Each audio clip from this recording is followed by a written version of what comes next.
What's up, everybody? I'm Jane Sawyer, and this is Jane Sawyer Makes Baba Yaga's Hut.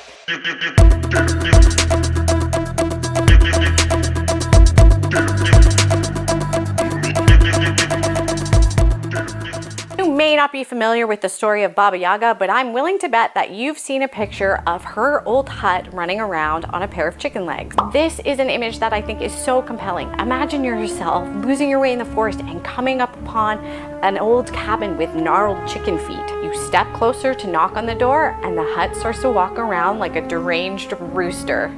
That's freaking haunting. Baba Yaga is a witchy character from Slavic folklore. She lives in this chicken-footed hut in the woods, and she may or may not eat children. There are a few stories about Baba Yaga, but perhaps the most well-known involves a young girl being tricked by her evil stepmother into running up to Baba Yaga's house and asking to borrow a lantern. The girl knocks on Baba Yaga's door and is invited in to complete some impossible tasks, which she completes successfully with the help of 3 mysterious horsemen.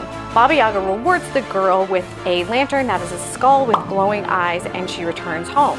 As she brings the lantern into her home, the light shines on her evil stepmother and stepsisters and turns them into dust. And the brave girl obviously lives happily ever after. I'm going to build a model of Baba Yaga's hut, and I think because the lantern light is such an important element of this story, we need to make sure that this sculpture can light up. Off camera, I developed this template for a wonky little house that I cut out of sturdy cardboard. I cut out all the windows and doors with a really sharp craft blade. These are all included on the template. If you want to make your own spooky little cottage, you can find that for free on my website. I used a ruler to break the corrugations in the sidewalls, that way I could get them to curve a little easier.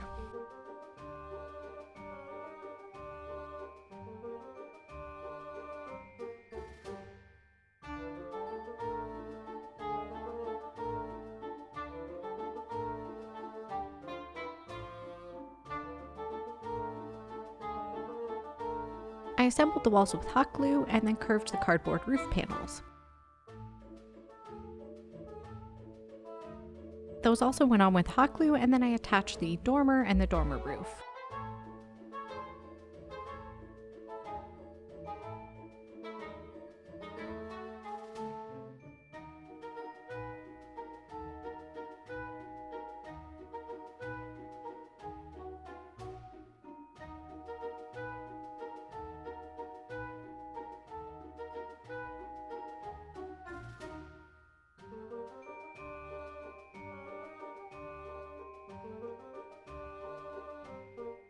A wonky little chimney balances the other side of the house, and don't forget the chimney cap to keep out the rain.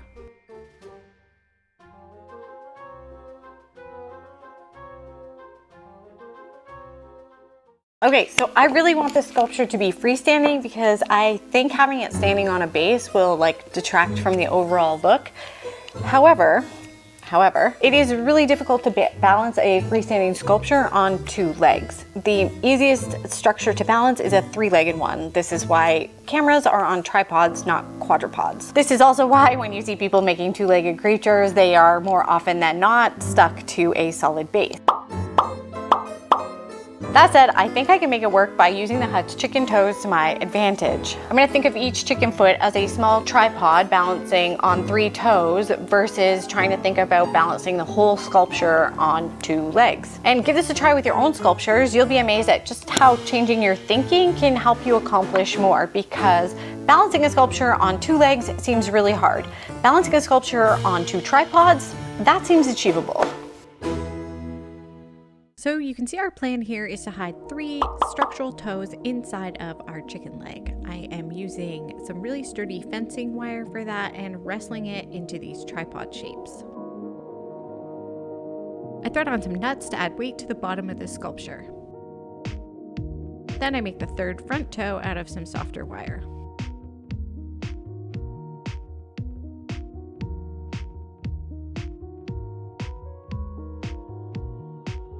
I use masking tape to just stop all the wires and nuts from wiggling all around.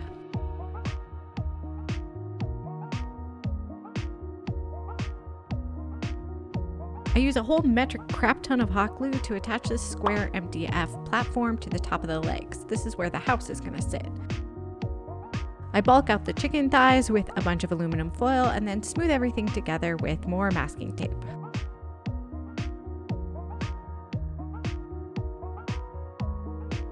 I level out the platform here, but later I end up thinking it looks better with the house tilted slightly upwards.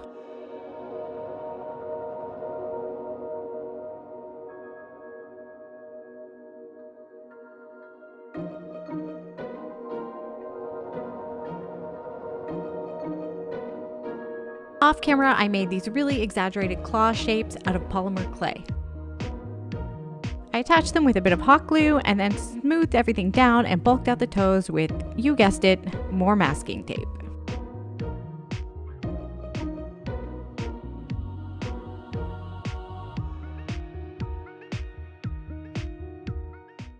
All right, the battery pack and the LEDs for my light up element are gonna fit inside the house. But to be able to service them and change out the batteries, I need to be able to access them once the sculpture is finished. To that end, I'm going to put some magnets in both the house and the platform on the chicken legs so that moving forward, I can still take the house on and off. So these are the same MDF squares I used for the platform.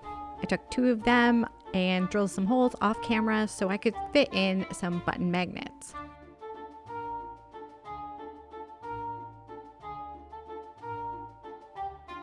Obviously, when installing these magnets, I had to make sure that I lined up the polarities correctly. On the house portion, I sketched and cut out an access hole and then hot glued that to the bottom. On the leg portion, I really wanted to laminate these 2 MDF boards together, so I spread a liberal amount of white glue and then used some spring clamps to hold them together while they cured.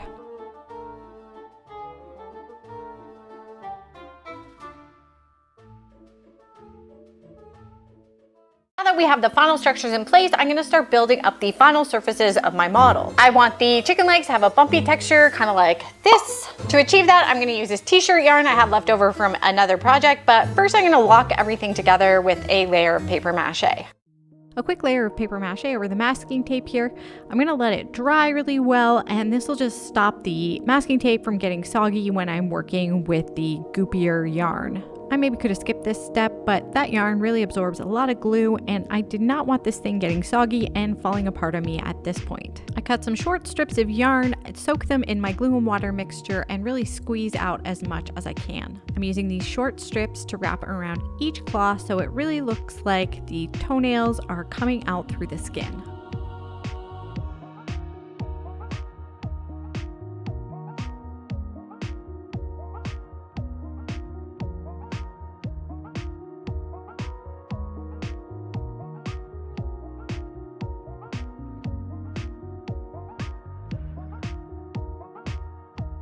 I used some longer strips to wrap up each of the toes and then a really long strip to wrap up the bulk of the legs.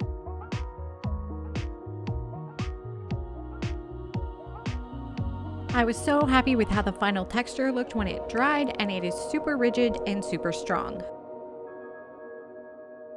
To further sell the deranged chicken vibe, I cut out a whole bunch of scruffy looking feathers and stuck them on with white glue. When everything was good and dry, I leveled off the top with a really sharp X-Acto blade.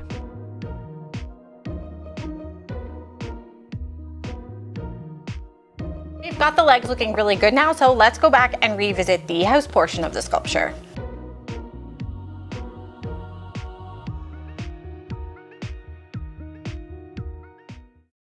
We're gonna add a ton of shingles to this roof, but I want it to look like some of the shingles have been ripped up in places, so I'm laying down a few patches of corrugated cardboard first. I cut a whole bunch of shingles out of sturdy cardboard. I curled and bent them before sticking them on with white glue. It is a bit of a tedious process, but it goes a lot quicker than you'd think. However, I am always excited when I get to the last shingle.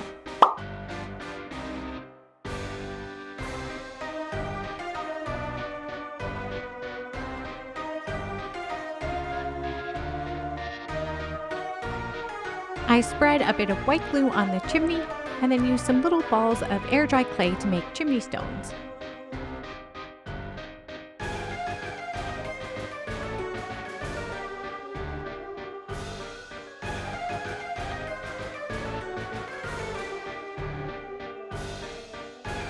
I used my knife handle to give them a pebbly texture.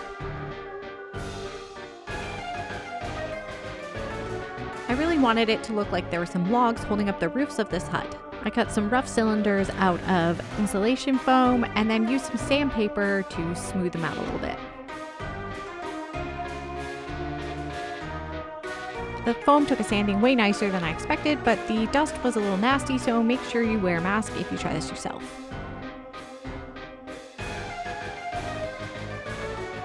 I used a craft knife to give some texture to the ends of each log before I installed them with foam glue.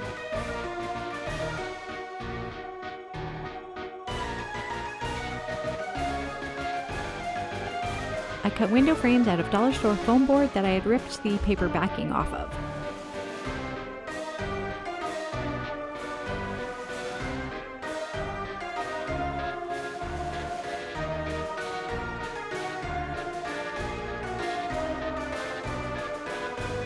I added a bit of wood texture and I used a knife to round off some of the corners. This makes the windows look a little more weathered and aged. I used more of that foam glue to attach them to the house.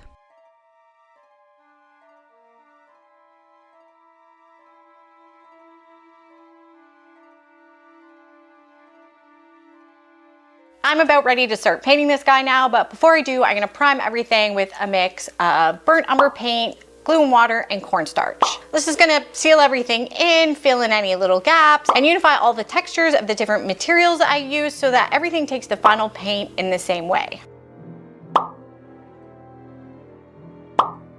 I applied 3 really thick coats of my secret priming sauce and let everything dry really well. We're gonna paint this entire sculpture with a dry brushing technique.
So the paint is done and really well dried, so now I'm just gonna add a few finishing touches to take this project to the next level. First thing is to fill in all those open windows.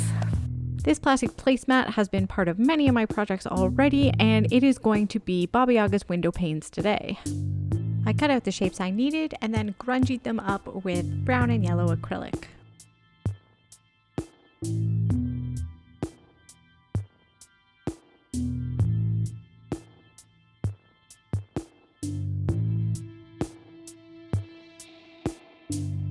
I ended up using silicone adhesive to install the windows. CA glue will cause the plastic to fog, and I didn't think I could get hot glue in there safely. But man, do I ever hate working with silicone. I think it's mostly the smell for me.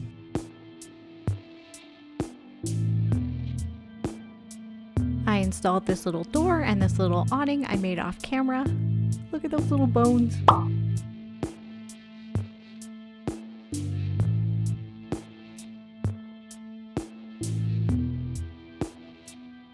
And then I just went to town with some dried moss and other little goodies I thought a forest witch might have laying around her home.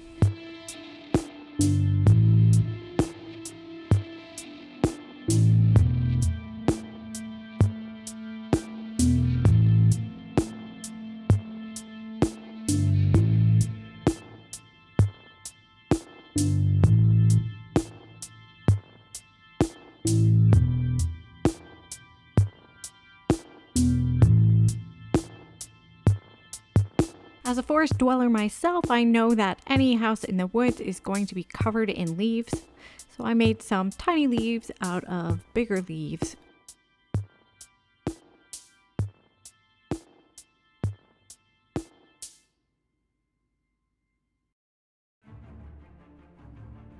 Some of these I sprinkled on in strategic places, and then some I placed very, very carefully.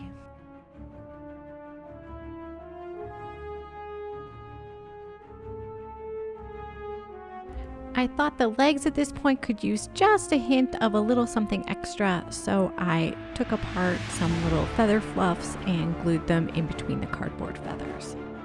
I think this adds a lot of great movement to the base of the sculpture. The final step is to take this battery-operated LED kit and shove it inside the house. And that's it for Baba Yaga's hut. We're gonna get onto the final reveal in just a sec, but if you could like, comment, and subscribe, that would really make my freaking day. You can follow me online on TikTok, Instagram, and Pinterest. I'm at Jane Sawyer Makes on all 3 platforms, or you can find me on the web at large at janesawyermakes.com, where I have a free template so that you could build this little house yourself. Thanks so much for watching. Now on to the final reveal.